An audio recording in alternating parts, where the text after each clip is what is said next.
Hey, this is Ed Robertson, and this is the Mountain and Prairie Podcast, where I introduce you to some of the innovative individuals who are shaping the future of the American West. I meet most of these people through my work in land conservation, or through my hobbies and interests that revolve around spending time up high in the mountains. My guests include ranchers, writers, entrepreneurs, conservationists, athletes, artists, adventurers, pretty much anyone who's doing important work, has an interesting story, and loves the American West. My guest today is Duke Phillips IV. Duke is the Chief Operating Officer of Ranchlands, a Colorado-based ranching and ranch management company that's widely celebrated for its deep conservation ethic.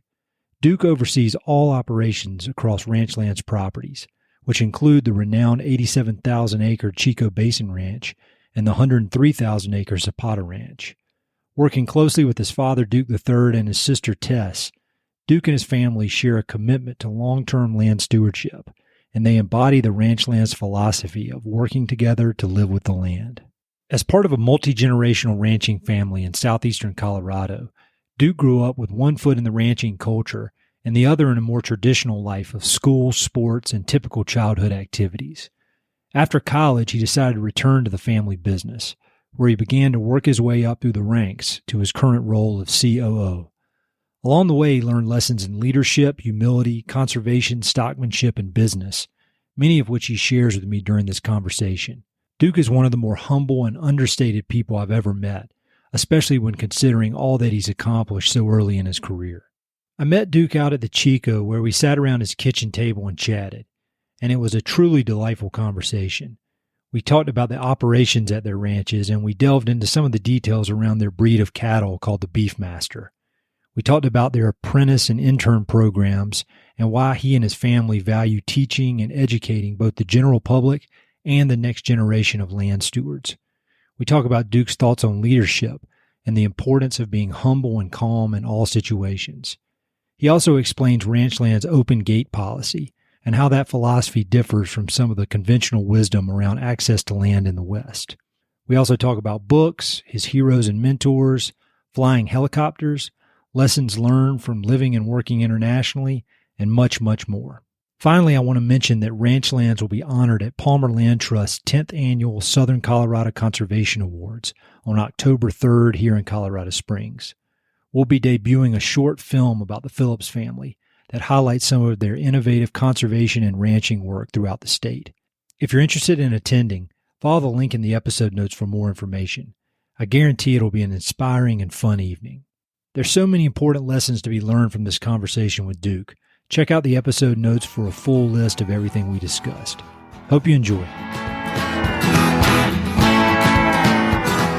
Normally I do these things like sitting in some stuffy office or over the internet, but here we are on a massive, 88,000 acre? Yeah, 87,000 acre ranch. So maybe the first thing we could do, if you could talk a bit about Chico Basin, like where we are, the history of the ranch, because this place is just magical. Yeah, it's pretty colorful history here, and I don't know the far back I know, but it was all homesteaded. You fly over the top of this ranch, and it's just kind of in places checkerboarded with old homesteads from the Homestead Act, which as they went broke, moved to town, whatever it was, they kept getting amalgamated until it was this ranch, and now we're just shy of 90,000 acres, but I think at its peak it was close to 200,000 acres. Oh, wow. Place. So it's actually substantially smaller and bigger than it's ever been, which is kind of interesting. There's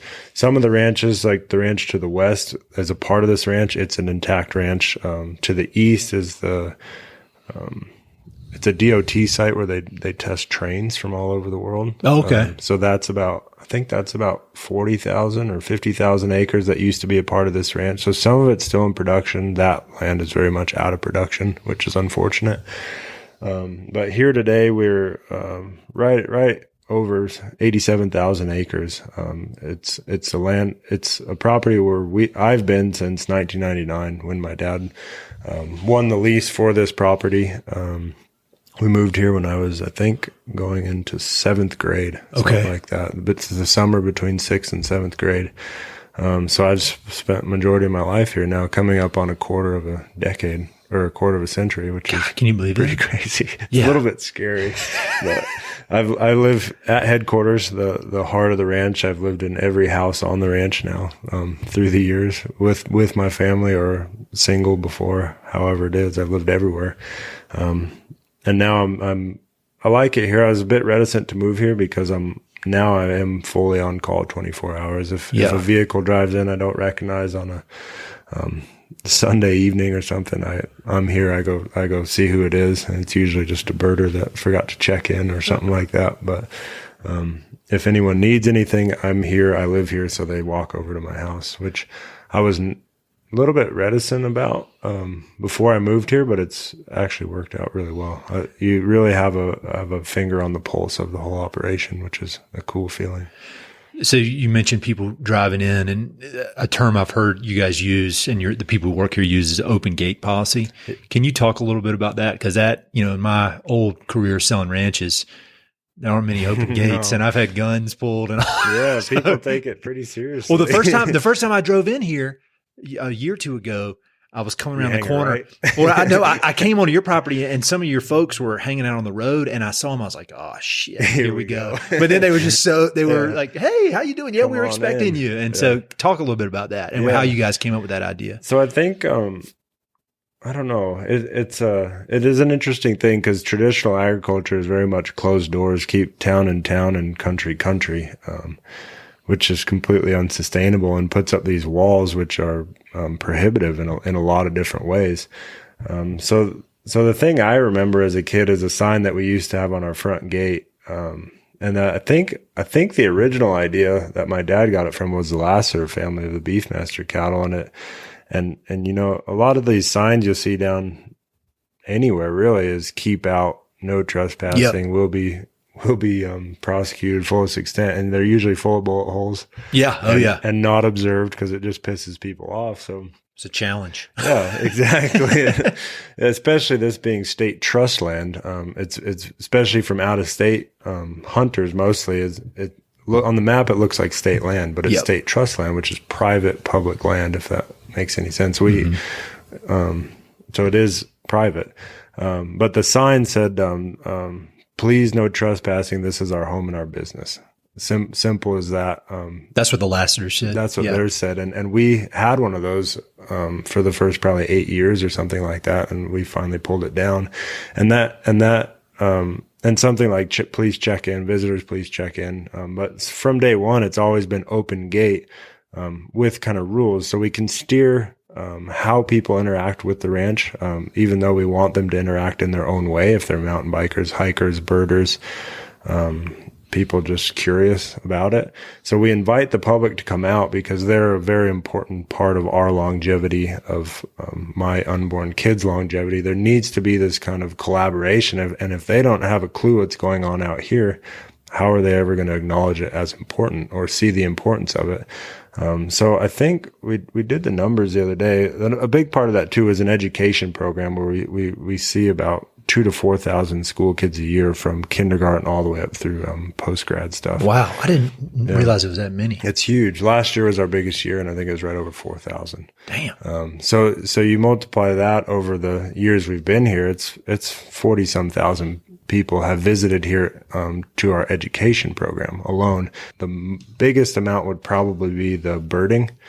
People come here. We're a hot spot during the spring and fall migratory songbird. Okay. Or that's primarily what it is, but people just go nuts over that stuff, which is pretty cool. And it's a thing that I grew up with, seeing these strange people with binoculars that don't acknowledge you because there's a bird behind you.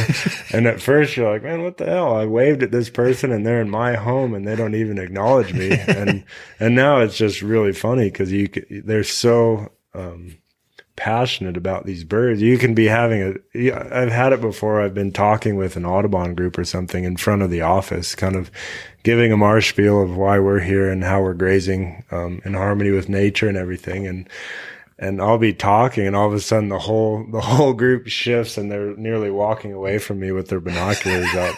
And you just kind of laugh, and in 5 minutes they come back and you finish it out. But I've kind of grown up around that, and I really enjoy it because it adds it adds a really unique color to what we're doing.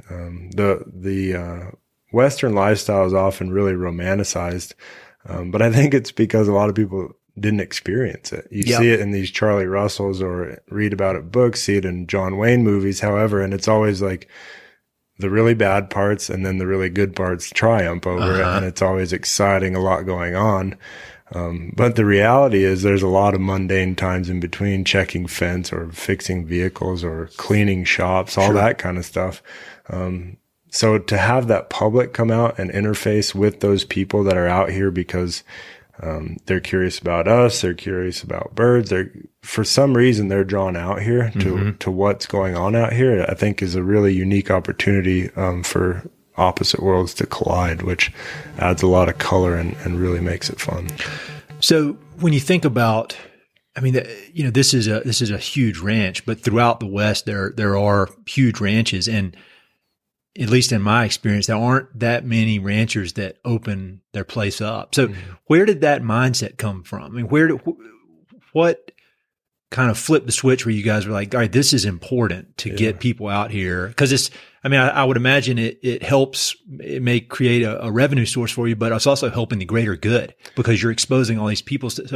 But your business is hard enough, even if you were just if you were just grazing cows, that's hard enough. So you add in this extra layer. Where does that come from? The willingness to do things differently? Yeah, I think probably initially with the art shows, concerts, everything like that, it probably was financially driven originally. And keeping in mind, I was 12 years old or something when I moved here. So some of the early years are a little bit gray on why and how, but it's a conversation we still have. So it probably started out financially driven, but the reality is there's no money in an open gate policy whatsoever. People come in and maybe pay a little money to put some fuel in a road grader, or upkeep cattle guards or something like that. Because as soon as you open up your gates, if it rains and you don't close the ranch, usually when it rains, the best birds are out here, so your roads are rutted and destroyed. So then you're negative.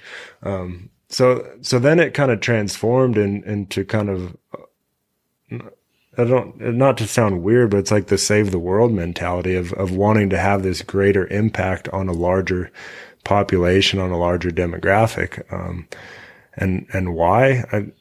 I don't really know. It's something that I probably inherited from my dad, who has that kind of implanted for some reason. And it's the same for me.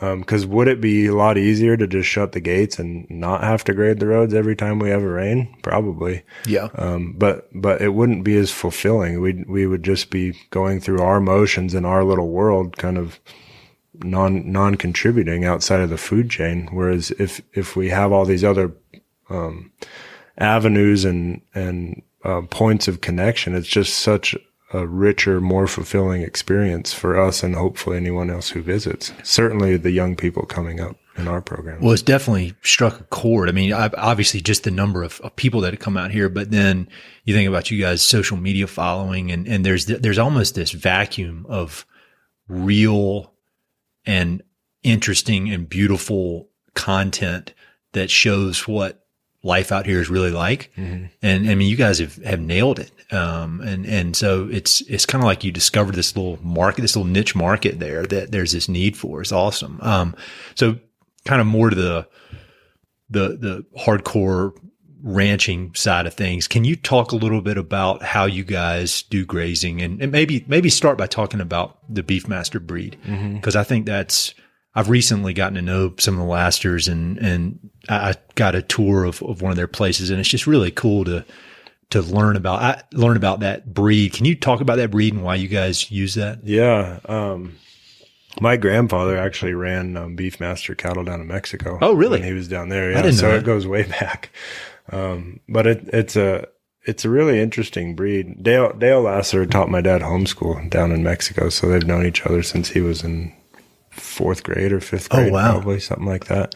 And Dale unfortunately passed away a couple of years ago in that crazy horse wreck, but still really close with both of his sons, do a lot of work with them. But the Beefmaster breed's a really interesting breed because it's more of an embodiment of a philosophy, the Lasser philosophy, as opposed to chasing strict numbers and colors, which is pretty indicative of a lot of breeds today. Yep. Specifically the Angus. But the Beefmaster is basically, I kind of break it down into simple Darwinism. It is essentially survival of the fittest and letting nature pick your cattle for you. So if you have our tendency, and this really opened my eyes when I traveled down in Australia in 2012, and I loved it. I had a great experience, but I saw it firsthand there because I'd grown up here where we're not like this, but very hands-on approach to nature. If they have a problem with undergrowth or whatever, instead of trying to figure out how to fix it, they'll go in with like 3 D8s or D10s and just blade it and start over. So it's a very hands-on approach to agriculture there, which I think is probably pretty common here as well. Yep. And the cool thing about the Lasser philosophy broken down is creating an animal, letting nature create an animal that thrives in its natural environment. So you don't have to go out and plant special feed. You don't have to feed in the winter. You don't have to inoculate your whole herd. It's just creating this ultra hardy animal that thrives in its natural environment within kind of the circle of life. So, broken down simply, if a Beefmaster cow loses her calf to a coyote, chances are she's an inferior mother, who shouldn't have lost her calf to a very small predator like that. Yeah. Yeah. And you get rare instances where coyotes will pack up into 10, 15 animals and they can take down a calf for sure. But what you would want is the mother cow to go and kick the shit out of the cow. Yeah, she should use the horns we leave on her, to defend herself. And they do. You put a dog in a herd of Beefmaster cattle and the dog better be back in the pickup or under a fence pretty quickly because they're coming after it. Wow. And not just the cow whose calf is being threatened, but half the herd is coming after it. Wow. So instead of traditionally seeing this coyote, this scavenger essentially, as this mega predator killer, killing, poisoning, eradicating the coyote, so then your prairie dog population skyrockets, your jackrabbit population skyrockets, and you have this imbalance. Removing that cow and letting one come up behind her that's not going to have that problem, and pretty soon you have these coyotes and a cattle living in harmony. We don't lose. I'm sure we do, but the number is so small that we lose to coyotes that it's not worth calculating. Wow. If you have an animal that becomes anemic from an insect or a sickness, instead of broad vaccinating that whole herd, we doctor that one animal and remove her from the herd because something about her genetically or just about her as an individual is inferior and not going to thrive in her natural environment. So she's gone. So on the front end, if you're starting a herd like that, that's the other cool thing is it doesn't have to be Beefmasters. You can raise your cattle herd like this. Really? There's no color doesn't come into play with Beefmaster because nature will determine a color. If there's a color that's too hot in certain areas or whatever it works, a darker color, they'll naturally over time evolve into a lighter colored animal. But there's no color taken into account, which is completely contrary to most of our modern cattle breeds now. Sure. So that's Beefmasters in a nutshell, just a hardy, moderate framed animal that thrives in their natural environment. So when I was out with Alex on his place, he actually gave me the book, the Dale Lasser book, and I haven't read it yet, but I'm super excited to. But in scanning through it, there's different qualities that they're looking for, and the one that surprised me is they want them to be docile. Which and we were out there and you can pat them and they'll come up and they're really sweet. But then there's this other flip side where they will kick the shit out of predators. It's what do they call it? Disposition and mothering ability. So it's like two kind of contrary things. But identifying predators and protecting themselves, but not being so kind of batshit wild that you got to jump up the fence and chase you. So it's a fine line, but you can walk into a herd of cattle once you have a trained eye and you can tell just through body language, kind of the way they pick their heads up, the way the way they're standing, where they're standing in the herd, how they're moving, and those animals we pull right away. Cause you don't want something wild like that. In our cattle, we want them to be a bit rangy because we run on big spaces. We want them to be athletic and have that instinct to protect, but there's a fine line between those two, mothering ability and disposition. Okay. And disposition is one of the most inheritable traits in cattle. So if you have a wild bull, chances are a lot of his offspring are going to be wild. So that's something we keep a close finger on. Now, every year, I mean, is there kind of like a percentage of the herd that ends up being taken out of the gene pool, or do you just evaluate it on a case by case basis, or maybe a combo of both? Yeah, it's a combo of both. So it's a lot of people put 100% emphasis on your bulls, but bulls 50% of your genetics. So, so we cull our bulls. We raise all our own bulls here. The initial cull will probably end up being about 25%, which goes off the very obvious if it's too small or weak or crooked nose, any kind of thing that'll happen. Bad feet, they get pulled off right away. And then another, I think 3 months go by, we'll pull another 20% off until we're left with kind of our cull. And then we'll get into the nitpicky stuff about them, what we like, what we don't like, the stuff we can or can't explain. Sometimes you're just like, man, I really like that bull, but I don't know why. Yeah. So there's that. And then same thing for the cattle. If the cattle come in and she did not breed up, that's the number one knock, because that's fertility. Something happened, be it her fault or not, but she didn't breed up. So in that program, she falls out. Got it. Something with bad feet, bad udders, but most of that stuff is pretty well weeded out once those cattle get into our main herd. Got it. A lot of that stuff happens between ages 2 and 3 for the younger. Okay. So if they were a hard pull, if they had a bad eye, if they had foot rot, anything like that removes them. But most of that's removed ages 2 and 3. And then your cow herd you're constantly watching it for things like mastitis, which is a tiny, tiny, tiny amount.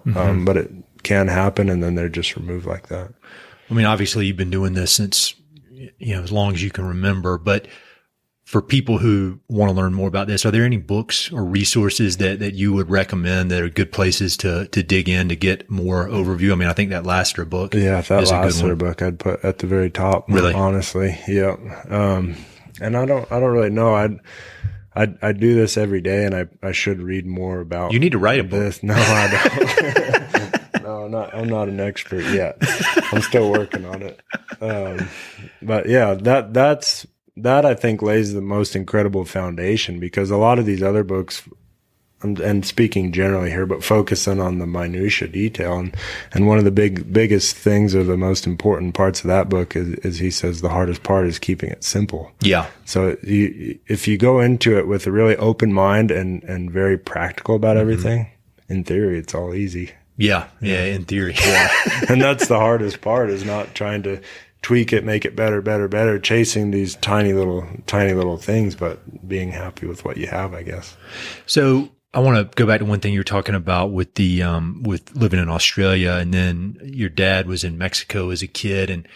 And then you guys mentioned this when I was out here a few weeks ago, that none of you, your dad, your sister, none of you studied ag in college. Right. And so where does this kind of broad mindset, how does that fit into what you're doing on a daily basis? Because y'all are obviously doing things differently, but it's in a very, very thoughtful manner. And how have this kind of broad set of experiences shaped your approach to this business you're in? Yeah, I think a lot of it was intentional. And speaking for myself, I think as a young man, it's probably just wanted to be contrary, right? Yeah. So you grow up and I guess I call it a luxury, where I had the opportunity to go to school in town, which now I couldn't dream about doing it. But back then, I kind of grew up in two worlds, which is I lived out here and this was my life, but I also lived in town and have done and can do, if need be, which is really important, because someone who someone who kind of grows up in a rural community is oftentimes handicapped by growing up in that rural community unless they go out and see the world, see the bigger world out there. Otherwise, you're kind of trapped in your shell. Same thing for someone growing up in Brooklyn and living in Brooklyn. That's its own little island. Yep. Literally and figuratively. Yeah. So having that ability from a young age of going to school in town, but living and working and recreating, outside, like I was in traveling soccer leagues. I did all the stuff normal town people do, but I had this whole other life kind of out here, which is just a huge luxury. So then I graduated high school, and because everyone kept asking me, well, when are you going to go back to the ranch? I'm like, I'm not going back to the ranch. I don't know if that's what I want to do. And my dad was real supportive and said, you know, whatever you want to do, I'm supportive. I'd love to have you come back here, but no pressure. Said, come back if it'll be here. If you want, you'll have to start at this level and go from there. But if you want to come back. If you want to go out, fully support you, which is huge also, because I think in ag, people are like, oh, you want to go to school? Like, what am I going to do at harvest, or what am I going to do at weaning? And never did I have any of that pressure, which was massive. And then I graduated from Fountain Valley in Colorado Springs and went up to Bozeman to MSU, and for whatever reason was going to be a range science major. Took a few classes there and just hit a brick wall because everyone was telling me I think I had one introductory, a lab for that introductory, and one other class among English and math, I think were my only classes. And they're saying, well, you can't do this and you can't do this. And I'm like, man, not only what am I paying for here?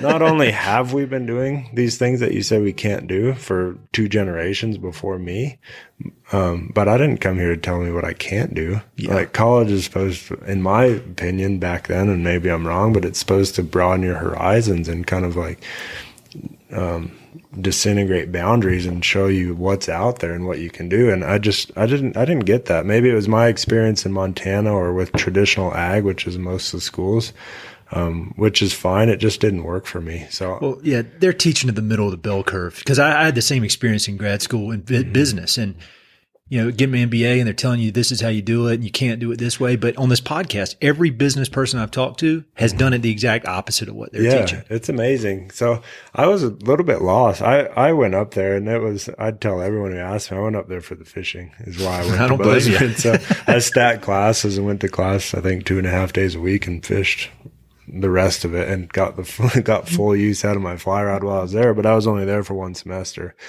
That's a good time. Was it the fall? Yeah. Oh, that's perfect time. You can get out of there. I left before it got cold in the old Gallatin Valley. But I have an uncle that I'm really close with in Denver, and he's kind of an entrepreneur, really switched on guy. Started a lot of companies, sold a lot of companies, ran a lot of companies, and I was asking him, and they're tech, everything's tech that he does. And I was asking him because I was a bit lost. I'm like, man, I don't know what to study, because you graduate school and people are like, where are you going to school and what are you going to study? I'm like, I don't have a clue, because I just tried to do this and it sucks. Yeah. So I asked him, and he said exactly what you're saying. If I'm trying to hire a marketer, I don't hire someone who studied marketing in school. If I'm hiring a manager, I don't hire someone who studied managing. I hire someone with a degree that's kind of taught them how to think, which is more or less a liberal arts degree, in my opinion. Or maybe they studied marketing, but they've gone out and done these jobs and now they've managed a couple companies. So they have real world experience. They don't have these preconceived ideas of, well, I learned ranch management in school, so I know how to manage a ranch. It doesn't work like that. And so that really resonated with me. And to this day, I'm still very much indebted to him, because I came back to DU and I have a degree in, textual studies, creative writing, essentially. Oh, wow. Cool. Yeah, I started in creative writing and didn't care for the poetry. So I switched to textual studies so I could create a more flexible major, skipping the poetry classes. So I do have about 4 or 5 under my belt, but it's not something I excel at. So I came out of school and I went to DU, graduated from DU. I don't know how going back to Denver anymore. I'm like, man, I can't believe I lived here. And it's a different world just years. in that, whatever. What is that, like 10 years or something? Yeah, I 2010 I graduated. So, it's crazy. Yeah. It's unbelievable. When I go by DU, I had a friend visiting from Australia last year, and we went by there. I'm like, man, I lived here. This was my house, and somehow I did 2.5 years in this house. I'm like, I don't know that I could do it again, but I'm very happy that I did it. And I'm happy that I get laughed at a lot when I talk, especially in agriculture. People say, what do you study? So I have English degree. They say, what do you want to be, a teacher? And not in a formal sense at all. You kind of are. Yeah. I do. And I get to be, which is cool, but in our own way. Yeah. Well, I mean, that's the next thing I was going to talk about. That's a perfect segue, because the apprenticeship program you guys have here. I mean, you bring in our mutual friend, Becca Frucht, who is, she was a red carpet Hollywood reporter and, living out there interviewing Hollywood celebrities, and you guys saw something in her and she saw something in y'all, and her life changed. And now agriculture, the West, it's a huge conservation is like her mission in life. Identity. And so, I mean, I guess first of all, can you just talk about the apprentice program? Yeah. So that started, kind of in the early years. And again, this was kind of before my time. They're all my good friends now, the early apprentices. I was 12 and 13, I guess, and they were all in their early 20s, and I still keep in touch with them now. And it wasn't formalized back then, but the idea is getting young people into the industry. For all the reasons we talked about earlier, agriculture is very closed. So if you didn't grow up on a property or in a community, chances are there's going to be a lot of closed doors you're going to find. So kind of creating that opportunity for young people to maybe not necessarily get into the business of ranching, but at least be able to see it. Firsthand experience. In the case of Becca, come out, like you said, from not a different world, but a different universe, and come out here and start as an intern, and you're shown it's not like your typical internship of getting coffee. Our equivalent would be like getting coffee or making copies or going to the mailroom or something. Our equivalent's like mowing lawns, taking out trash, fixing fence. And ranching's very hierarchical, where someone for the first few years, I have friends on places, all he did was like poison gophers for the first 4 years of his ranching career. Yeah. So you start at the very bottom and very slowly, and we're not like that at all. Our hierarchy, we do have a hierarchy because you have to have a hierarchy. But it's very much like top to bottom connected. I take out the trash. I mow lawns. I do everything that our interns, our apprentices, our managers, our foremen, everyone does the same stuff. And the cool part about that is someone can come in a relatively short amount of time and get a full exposure, to ranching. Sure. And not the shit work of ranching, but moving cattle and graze planting and like the fun parts of ranching, that camaraderie on a ranch. There's like cowboys and there's camaraderie there, but they don't really talk with the mechanic or anything like that. It's just kind of weird. So here, everyone's friends. It's like a big extension of family. We live together, we work together, we recreate together, and it's just this really cool kind of sharing educational thing. And I learned from them too.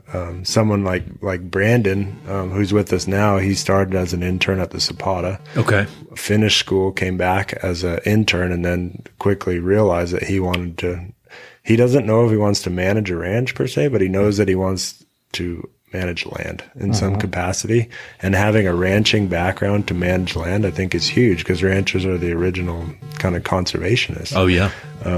But he worked on a tree farm for 2 years in college. So I'm like texting Brandon, hey, have you ever worked with one of these tree spades, or how big a tree? Like, ask him questions like that, because that's out of my world. Sure. But something that he's very comfortable with. So it's this really cool kind of sharing of culture, knowledge, background, everything like that. It's really neat thing. So when you're thinking about, you've been doing this for a while, and we were talking about this a bit before we started recording, and you've got the hiring process pretty dialed in. And so what do you look for? Because it's obviously not, I want somebody with ranching experience. Yeah. No. I mean, what are kind of the core personality traits you're looking for?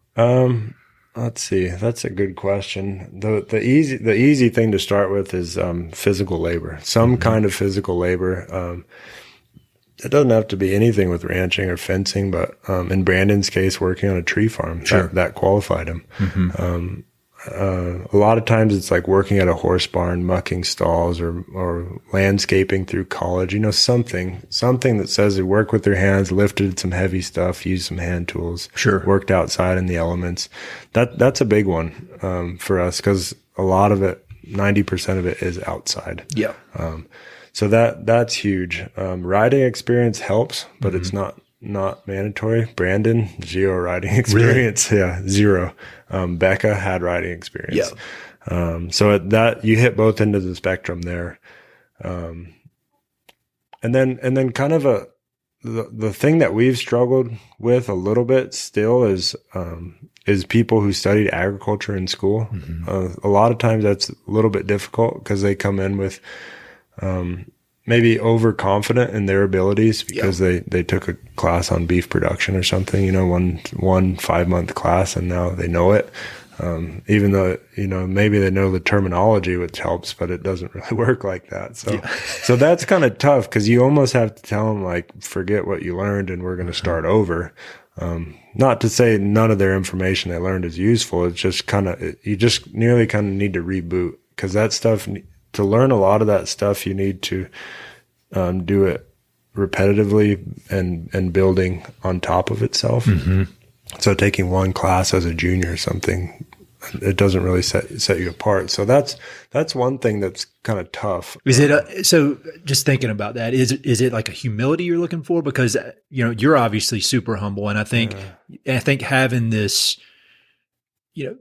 taking these courses, but coming in here and being like, look, I'm here to learn. Look, I know everything. Yeah. Someone who what we want is, we don't want someone to know. Lewis is just starting, and we were helping a friend, a neighbor, work in his field. And I took the opportunity to kind of talk with Lewis and just quiz him, And I really like Lewis. I think he has a lot of potential, and he doesn't know anything at all, but he's very eager to tell you that. So you say, Lewis, can you weld? He said, I took a little class and I can kind of stick pieces together, but so yes and no, which is the perfect answer. Because then I can kind of, at least I know he has the idea of welding's used to stick metal together. At least he knows that. And then you can go from there. Did you ride a horse, Lewis? He said, I didn't ride at all until I got to college and was part of this color guard kind of thing. And I rode there, but that's mostly walking around parade style. So then whereas you get, sometimes people say, oh, I can rope and I can ride and I can do this. And then you see it and you're just like, man, like, not at all. Not even close, but they think they can. So already that's a disadvantage. So yeah, I think a lot of it is kind of that humble, humility, looking to learn and get the fullest, experience that they can while they're here. Longevity is one thing. We're trying to push our internship to a 6-month internship, that leads into an apprenticeship. So we're trying to find apprentices. Because the 3-month intern's really tough, because right at 3 months, they start figuring out which way is up. Yeah. You finally get it, or start to get it. Yeah. And then they're gone, and it doesn't bode that well for us or for them, because they're just scratching the surface at 3 months. So we're trying to do a 6-month and then turn that into a 4 to 6 year thing. Oh, wow. Cool. So they keep progressing through the ranks. So Jake is our ranch foreman here. Started as an intern, finished school at School of the Mines. He has a degree in, environmental engineering from mines. Came back, started as an apprentice, worked his way up and up and up, and now he is the foreman of this ranch. He manages all the day-to-day stuff. So he has apprentices under him. He has interns under him. So the idea is the interns come, turn into apprentices. The apprentices turn and manage the interns. Okay. And then they keep progressing and learning how to manage people in these positions that they were in 6 months ago or a year ago. Yeah. So that's a big thing. It's kind of, that humble kind of willingness to learn. And then the other thing is, we try to have as many of our crew talk to these people, because we live together, we work together, we recreate together. they have to fit in. They might be the most qualified person, but if they're moody in the mornings, not going to work. Sure. If they have a temper, we can work around it to a point, but they have to be willing to work on it, or it's not going to work. Because as soon as you get one person that doesn't really fit in, it just starts fracturing. Oh, it'll poison. Yeah, it's unbelievable what one bad person could do to a group. It so quickly. It's crazy. Yeah. There's this, Ernest Shackleton. You read it. There's that book, The Endurance. The lesson I remember from that is there was one guy in that whole crew that had bad attitude, right. And Shackleton was like, "This guy's never leaving my side." Yeah. And Shackleton slept next to him because he was like, "This guy's not going to poison." Because one thing is that all those guys die. Oh yeah, but he did what he did and saved him. So this is going to be hard because you refuse to brag on yourself, but. When you think about, you're the leader around here, and and so thinking about when you came out here, what did you say, 2010? Back from school? Yeah. Yeah, I graduated in 2010 and then was here for 8 months or something, then went to Australia. Yeah. So just thinking about your kind of evolution as a leader, what have you learned about how to set that good tone? I mean, like maybe something when you were 20, 22, 23, if you're anything like me, you're maybe a little bit full of yourself or full of it. Overconfident. Yeah. And so what, like thinking about yourself as a leader now, having been out here for as long as you have, what are the leadership lessons you think that you've developed personally? Yeah. And I think Australia is actually a really good experience for me from that perspective, because then if you work under a good leader, it's great. You learn a lot, but I think you learn more working under bad leadership. Yes. Especially if you can identify the good qualities and the bad. But I work for a lot of good people in Australia, and I work for some really, really bad people in Australia.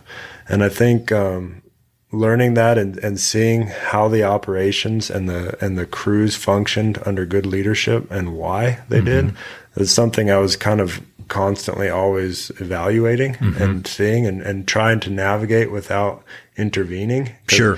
Because I was at 24 or something. I was one of the older people on a lot of these crews I worked on. So trying to like be in the shadows and not jump in and fix things, because it wasn't my place. I'd been here and confident and not a manager here, but I guess somewhat of seniority because I knew everything so well growing up here and having ability because I grew up here and everything. And then going to this foreign place where I'm older, so I don't fit in automatically. I'm foreign, so I don't fit in number two. But not wanting to kind of interject myself. So just seeing these things happen where it's very clear mistake that's going to have big problems, but like sitting back and having to letting it happen because it wasn't my place. And I think that was really beneficial for me just to kind of see all that and get entwined in all of the good and the bad. And the biggest thing I think for leadership, and interaction between anyone is communication. If you can't communicate, you cannot function as a leader, I don't think. And you can't expect the same results out of your people if you can't communicate what you want, how you want it, why it's not getting done, how good they're doing a better job. You just have to communicate all the good and the bad. And is that equal parts content? Like you got to be clear about what you want, but how much does tone fit into that? Yeah, I think it's huge. And often you have a tendency to only communicate when something's bad or something's not going right, because when something's going good, you don't spend time thinking on it a lot of times. Yeah. But actually stepping in and like Brandon was welding the other day and going in there and checking on him. He's never welded before and he's learning project and going in and he's got a lot of really bad welds, but he's got 2 really good welds and kind of commending him on them and talking to him like, well, what were you doing when you did this and what changed and were these first and just kind of talking to him. And he knows he's not welding well because you can see it. Sure. But he also knows that he did 2 good ones. So kind of building him up on that and keeping that kind of, lighthearted, where the majority of the project's bad, but there's some really good in it too, and focusing on the really good parts of it. Yep. Because the really bad, it's all going to hold and it's going to be fine. Sure. So I think tone is massive. Tone and timing would be a big part of it. Obviously you've got all this real world experience, but thinking about Shackleton and I mean, are there any any kind of heroes or mentors or people you read about, like in the leadership or agriculture side of things that you've admired? You don't have to know them, but some people that you've admired from a distance and just been like, that's kind of what I'd like to be like one day. There's several people. The obvious and clear one is my dad. Growing up, I think a lot of the stuff I was too young or whatever kind of took for granted. And the older I get, the more I realize, kind of how much he shaped me without like hands-on physically shaping me and do this, but kind of having this open communication, and always positive reinforcement, all that. It's huge. And I didn't realize it at the time, very much realize it now, especially working with young people. Yeah. And looking back at all the mistakes I made, like, man, I screwed up a lot, but I didn't hear about it. I knew I'd screwed up, but it's not like it was like hammered in, Sure. It would have been if I'd continued making the same mistakes, but I didn't, because he said, you made a mistake. This is what happened. This is what you should have done, and do that. And that's it. And I don't make those mistakes anymore. So he's a huge one. Personally, in the business sense, kind of broad overview, everything like that. Yeah. The Lassiter family, I didn't know, Tom Sr. very well, but looking at what he created, with his cattle herd, but just his whole management philosophy is so far out there from anything that had been done before and still today. That's 70 years ago or something. It's crazy because it's still out there now. Yeah, so you think about, wild, with the internet and information free flowing, and it's still on that kind of tail. Yeah. And so you think about what an innovator he must have been 70 years ago. It's incredible. Yeah. It's not like it happened, 10 years ago and it's a bit behind technology. It happened a long time ago. Mm-hmm. And it's very successful. And I think it lends itself not just to cattle, but just this whole perspective of keeping things simple and not focusing on the minutia that's not going to have this great return in your financial books or personally, just approaching it with this really broad, open perspective, which is huge. And then another person is someone who I've kind of gotten close with over the last, I've known him for a long time, but gotten close with over the last 3 years probably. He's a neighbor, just over here, Tracy Toll. And he's from Kentucky. He's one of the funniest people I know. Kentucky breeds hilarious people. He's so funny. Like backwoods, grew up on a dirt floor, no indoor plumbing. Really? Yeah. Just how old is he? He just turned 50. Wow. In November, I think. But he's hard scrabble. He had a bit of a rough patch in 2007, got in some trouble and kind of, I don't know if maybe he'd tell you hit rock bottom. I don't really know, but he got out, did his time, and he got out, I think in 2007 or 8, something like that. And has just busted his ass like you wouldn't believe. And he worked, he's the best mechanic I know, from gas engines all the way up to the biggest bulldozer they make. The guy's brilliant. Learned it all from, never went to school. I don't know if he graduated high school or anything, but just very smart guy. And now he's farming, I think probably close to 2,500 acres under hay by himself with a couple young people that he's teaching. So he's just this powerhouse, and there's no hurdle you can put in front of him that he'll probably try to go through it first. I need to get him on this podcast. But then he's going over the top, around it, under it, however it's happening. He'll face this adversity and he just gets through it, and he's always positive, and he's just gotten this other farm lease down here, and it hasn't been maintained for 30 years. And it's like every other week, one of his pipes will rot out and his pivot will collapse. And that's a big thing, pivot collapsing. And you go down there the next day and he'll have it back together. Really? He'll cut it, weld 2 pipes together, figure it out, and it's back together. And he does it all with these young kids or old retirees. He's always looking to help people out. He goes to breakfast every morning in town. And there's another friend, old Ernie, who introduced me to him. He's 88 years old. Wow. And Tracy just befriended him. Ernie's bored. He's worked his whole life. He's from Trinidad originally. And he'll go out and help Tracy mow lawns or just ride around with him in the pickup. So he's just got this really kind of caring mentality And he's the busiest person in the world, but somehow he makes time for it. So it's just a lot of really admirable things about him. You mentioned in describing him that he's positive, and then before we started recording, you and I were just talking about the importance of being positive. Can you talk a little bit about that, just from maybe a leadership perspective, and then also from just a team perspective? And then, is that your natural disposition, or do you force yourself to be positive, or somewhere in the middle? Yeah, I think now, I guess I'll start from the back and work forward, but I think my natural disposition is more negative. Yeah. Especially when I was younger. And that's a big thing my dad would kind of harp on, because I think he was the same thing. Mm-hmm. He had a bit of a temper when he was younger. I had one, but nothing near like what I heard he had. And now I don't know why, but it takes a lot to get me fired up or hot, or it doesn't happen anymore. And I think Australia again was a big thing where I had a good friend over there who I should have mentioned, another kind of person I look up to, but you'd have just like shit hitting the fan, like big time, where you spent 2 days gathering 40,000 acres and you have 8,000 head that you're supposed to bring in, and you have constraints because your monsoon season's coming, and if you don't get them done, then it's like big deal, and we'd blow them.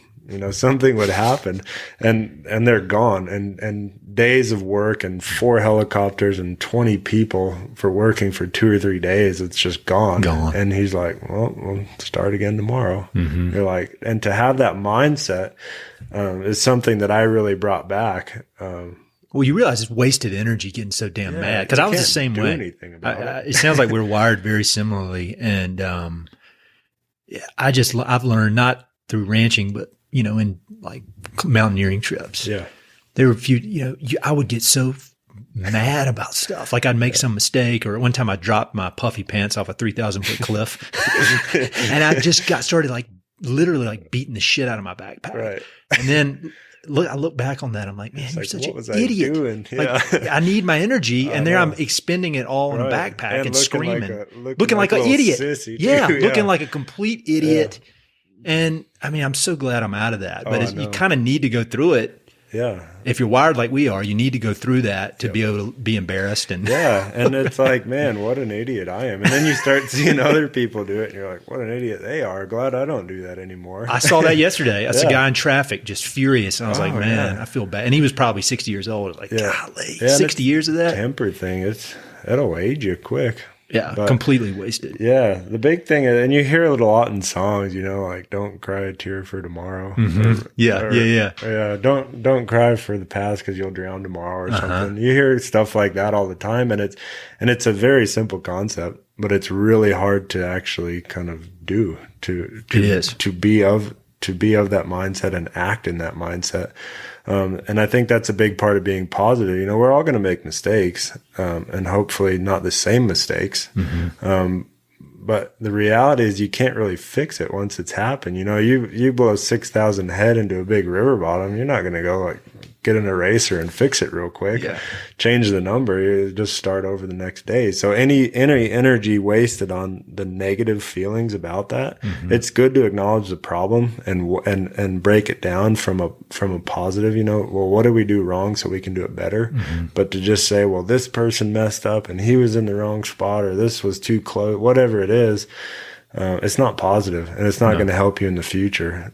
So you're gonna be lost energy. You're gonna be more inefficient when it comes around. So kind of maintaining that kind of calm and working around livestock, man, you can get hot quickly. Oh yeah, I would guess for some reason they bring it out, and and you can see it in people. They start hitting them and screaming at them and running their horse up, and it's like, man. And now I'm just like, man, that's embarrassing for you. I feel sorry for you. And all of our young people too. If they start seeing it, I'll pull them up and be like, calm down. Yeah. Like if we need to get them from A to B, if they bend around to C, as long as they're still heading towards B, we're good. It's going to take 15 minutes longer, but it doesn't matter. It's not worth taking it out on them, taking it out on your horse, making everyone else around you uncomfortable, and looking like an idiot and getting exhausted over it. It's not worth it. Just let it go. I wonder how much of your evolution there is as you've worked your way up and now you're in charge. When you got people watching you, it makes it a lot more not easy, but important to set it. Cause that's what I found with my daughters. Mm-hmm. Like, I don't want them to see their dad looking like some kind of lunatic, getting real mad. Yeah. Cause I feel like this sounds like macho bullshit, but like getting mad is showing weakness. Oh yeah.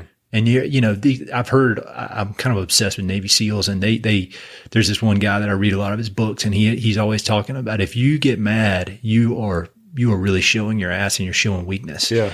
And if that maybe talks more about my insecurities, and that I don't want people to see that I'm weak, but it really does. Yeah. It's not a positive thing. No, and it doesn't lead to anything good. And being a leader, that's the last thing you would want. Yeah. And I think if you're the kind of person that hauls off and gets pissed, and maybe even not pissed at people, but yelling and running around and screaming and stuff. At your backpack. Yeah. Yeah. Or your horse or cattle or saddle or whatever it is, it's really hard, for people to have confidence in you. Yes. And be kind of listen to you and acknowledge you kind of as that authority and work with you. I don't like working with people like that. No. And I worked with a lot of people like that. It's just not fun. Working cattle is a lot of fun. To me, it's like, it's almost my artistic outlet. Yeah. Moving a herd of cattle and just the way that it all happens and done really well. It's just so fulfilling, which seems totally minute because you think like cattle drive, like yeehaw. And to me, it's just not like that. It's this, like the minimum amount of people, the least amount of stress, the quietest you can get them to move in the smoothest fashion. All these things happening with live animals in large numbers on big scale. It's huge. And it's something that I absolutely love. So you get someone running around in there and screwing that up for me. I don't like it. No, that's wise. I think that's a wise way to look at it. Yeah. That's really good stuff. I love hearing that. Yeah. No, that's cool. You've definitely got a calm demeanor. I mean, I'd seen, interviews with you, and before I got to know you, and you definitely project calmness. So I think that's, yeah. I'm not very tightly wound, that's for sure. But man, we're almost at an hour, which is crazy. So I've got a few questions that I ask people at the end, and it's kind of cool to compare. Mm-hmm. So maybe ask a few of those real quick. When you think about your writing and your creative writing, and I imagine you've read a ton and probably still do read a ton. What are there any books that are your favorite about the American West in general? That's a tough one. Yeah, it's hard for me. I ask all these questions and I don't know the answers. I don't have the answers. Yeah. No. One time somebody turned around on me. They're like, "What do you think?" Yeah. Like, yeah. I'm really bad about names of books and authors and everything like that. There are a few of my go-tos that I've read a lot of times. Really? Like what's one or two of those? Empire of the Summer Moon. Oh yeah, that's I really like that. Just because it's a really raw, and I've heard varying that it's not 100% authentic, but there's probably some parts of it that are pretty real. Some of the stuff. Yeah. There's some scenes from that book that I think about all the time. What happened to some of those settlers and the way they were killed? Yeah. It's just brutal. And nature's brutal, which is interesting because you look at it and the Indian and Native Americans were so cruel, but nature's very cruel. It is. And we're all just kind of animals, and seeing it really raw and pure as I perceive it to be, right or wrong, I guess that's really interesting for me. That's a really good one. Any others? Yeah, I'm looking at my bookshelf trying to think of them. Bookshelf. Yeah, part of it. There's an author. He lives down in Arizona now. Jim Kane is his book, and it's fiction, but based off basically his life stories. Oh, cool. He's got one, The Outfit, and there's A Forest of the Night, and I can't remember his name off the top of my head. I'll find it. Yeah. I'll put links to it on the webpage. Yeah, and I'll find it as soon as we're done here. But he's incredible, I think, because it captures a lot of it's like the mundane parts of it. Like in Jim Kane, he's a cattle buyer on the border of Arizona and Mexico, and a lot of it's like him driving around. Yeah, and that's a cattle buyer's job, is driving around to these different places. So I really like that because it's kind of the unfiltered view of that person's life. I think, which is really cool. And then I read a lot of aviation books too. Oh, do you really? Yeah, that's something we didn't even get to talk about is you fly everything. Yeah, I tried to. I mean, when I was out here the other day, I was talking to you and then you walked off and then next thing you know, there's this helicopter flying around. I look and you're in it. Yeah. Yep. How long have you been doing that? I've been flying a helicopter for almost 2.5 years. Oh, I figured you'd been doing it for like 15 because the way you were flying that thing. No, I've flown fixed wing since 2012 or 13. And it's kind of a funny deal, but it started as a New Year's resolution. Oh, really? I'm like, man, that'd be really fun to do.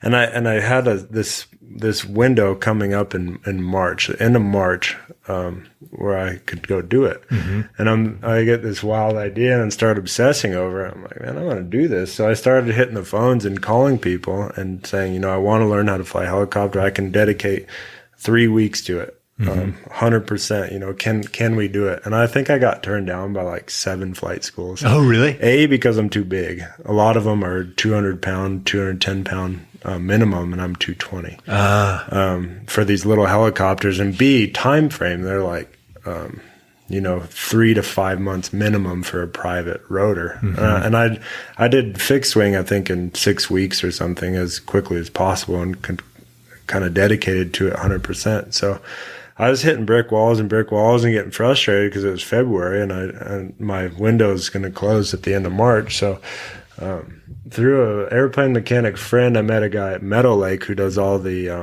helicopter work for CPW, Parks and Wildlife, and in Alaska in the summertime.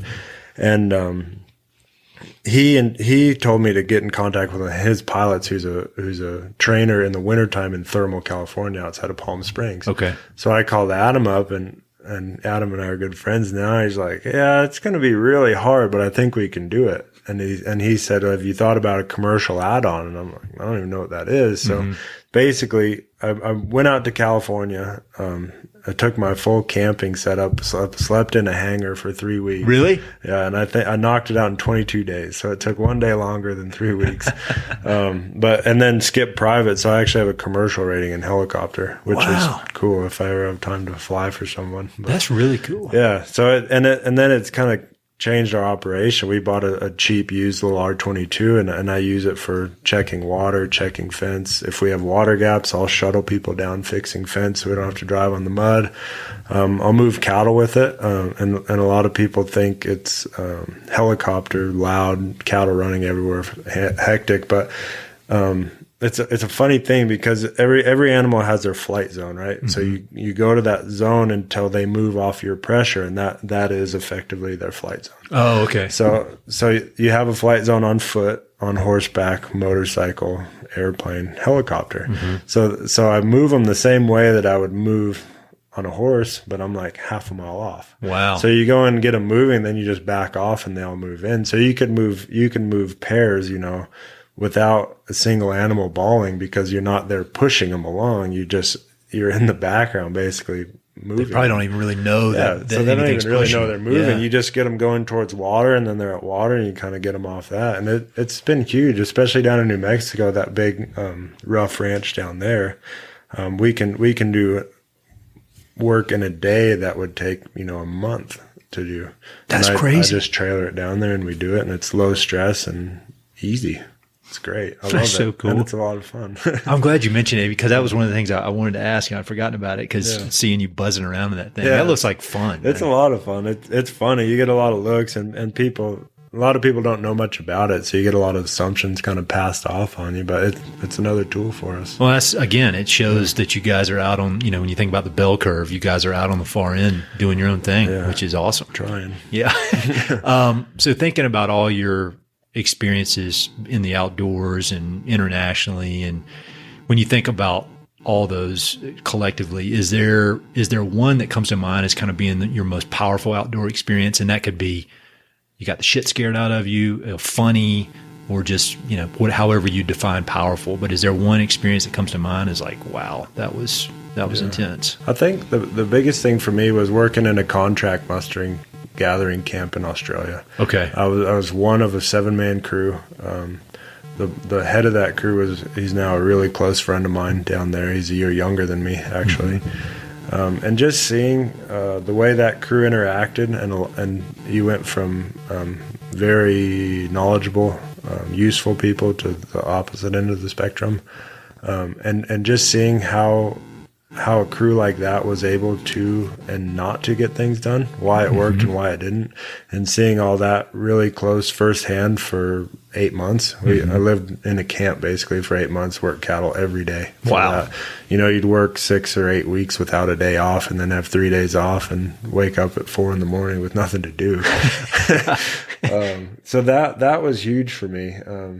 I think it really honed my abilities as a stockman, just getting in 60,000 head over that 8 months, working on them from gathering to processing them through facilities. And just seeing it on that scale is something that's very unique, I think, and that consistent. Yeah. And I think that was like, I don't know if it's quite an aha moment, but like an aha era for me. I came back and the problems here that like, oh, we missed this gate or something, they're so small.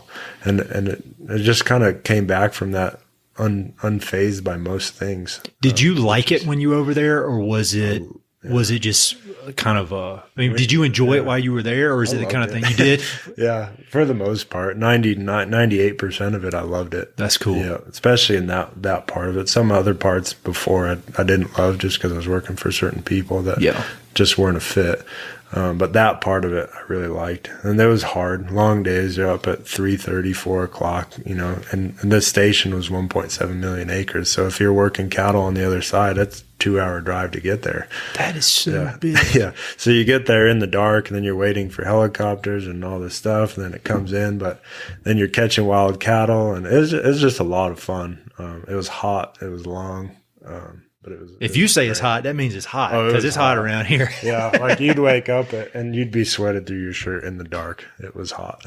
Yeah, I think those kind of experiences, where you are just, if you can have this purpose in the community, it doesn't matter what you're going through. You don't remember that. Yeah, you don't remember. You remember it fondly, if anything. Like, yeah, you crave it. That sucks. It was awesome. Have you read Tribe by Sebastian Junger? I'm gonna get it for you. It is. He talks about. I talk about it incessantly on this podcast. I'm sure people are sick of hearing me talk about it, but talks about these guys that go over to war in Afghanistan or Iraq, and then they get home and they miss it, and they want to go back, and they don't understand why they want to go back, because it's so hard. Their life's on the line, but it's because over there they have purpose and they have community. Yeah, and they come here. Yeah, they come. Then they go and they move into a 1-bedroom apartment in the suburbs. And they're an island. Yeah. And we're not built for that. The only thing we have going for us as animals is we're smart and we can team up. Right.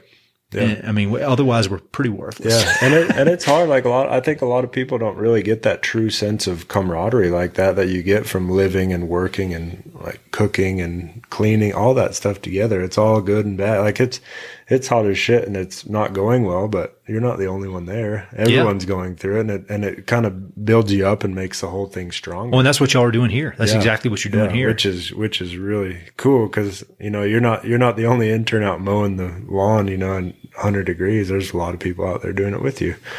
So it's not a bad experience. Yeah. And it's like 150 pages, so you can crank through it. It's really good. Kind of last big question. This will be interesting. Where is your favorite spot in the West? Because this place is awesome. Zapata is awesome. Yeah. I mean, or it could just be like a alpine lake that nobody knows about. Yeah, no, the Chico would be it. This ranch. And there's a few specific places on this ranch that every time I'm there, I'm like, man, this is a really nice spot. And I keep them kind of to myself, and they're not what everyone else would pick as being the most picturesque spots here, down by the lake or by the trees, or they're not that at all. I just got married. I got married in November, but had our party in June, and I had to fight for it. But the spot that I picked is one of my spots. And, oh, cool. And people want to come out here and do Bell Park because there's cottonwood trees and it's shade and all this stuff. But to me, it's a beautiful spot, but it's not authentic to not only the ranch, but the region that we live in and all the reasons why I love it here. which is I can see out. I can see to New Mexico. I can see the Palmer Divide. You can see weather coming, weather going, and all this stuff. And so we had it up on this big hill, and finally, I got the tent set up and everything up there, and everyone's like, I see it now. I'm like, that's what I've been telling you. Like, this is cool. This is why we're here. This is why I love it here so much. And again, I didn't really realize how much I loved it here until I left. And I think the mountains are great in Colorado, and everyone thinks Colorado, they think mountains, which is great because they don't all come to eastern Colorado. But you can't see out in the mountains. You can't see the change coming. You can't see anything going. You just have this big, wide perspective here. There's no shade. There's no safety almost, which is kind of cool. It's intense. Yeah. And I really like that. I like being able to see not, a mountain or a mountain group, but like a whole range. You can see the wet mountains, you can see the Sangre, you can see all the way up to Pikes, you can just see forever here, which is really cool. There's no hiding anything, which is something kind of pure and raw about it. Southeastern Colorado, I love it. We're on the northern end of southeastern Colorado, I'd say, but the further south you go, it's just great. There's so much down there that people are starting to find out about now. Red Rock Canyons, Bighorn Sheep. It's amazing. It's been there forever. It's just starting to be a hot topic. It's an incredible place. Well, I really admire what y'all are doing out here and doing all over the state. And again, you're humble, so I'll say it. Your family's being honored at the Southern Colorado Conservation Awards in a few weeks, so I'm excited to see you there. Yeah, we can't wait. Yeah, it's gonna be fun. But again, I appreciate your time and everything y'all are doing. Yeah, thank you very much. Appreciate it. Hey, it's Ed again. Thanks so much for listening to the podcast, and thanks for listening to that particular episode. I hope you enjoyed it. Before you go, I've got 3 quick things. Number 1, if you like the podcast, please do me a huge favor. Either pass it along to a friend who may be interested, share it on your social media, or go to iTunes and give it a 5-star review. All those things would mean a lot to me, and they would really help to spread the word about the podcast. Number 2, if you've listened to many of these episodes, you know that I love reading and I love talking about books. Every other month, I send out a quick email with a few books that I've recently read and highly recommend. The subjects are varied, but they're pretty much all nonfiction with an emphasis on history, biographies, adventure narratives, and topics related to the American West. There are no sales pitches for ranches, no spam, no other kind of nonsense, just books. So if you'd like to sign up for the list, head to Mountain and Prairie/reading, or just go to Mountain and Prairie and there's a massive tab at the top that says book recommendations. Click on it. There are a ton of good books that I've read. Some of the old email lists are on there. You can go crazy. There are a lot of books. And finally, if you know anyone I should interview for the podcast, please don't hesitate to reach out and let me know. All my contact info is at mountainandprairie.com, and I'm on all the social media stuff, Facebook, Twitter, Instagram, blah, blah, blah. So feel free to reach out. I'd love to have some recommendations and suggestions of interesting people I should meet. All right, that's it. Thanks for listening. Talk to you soon.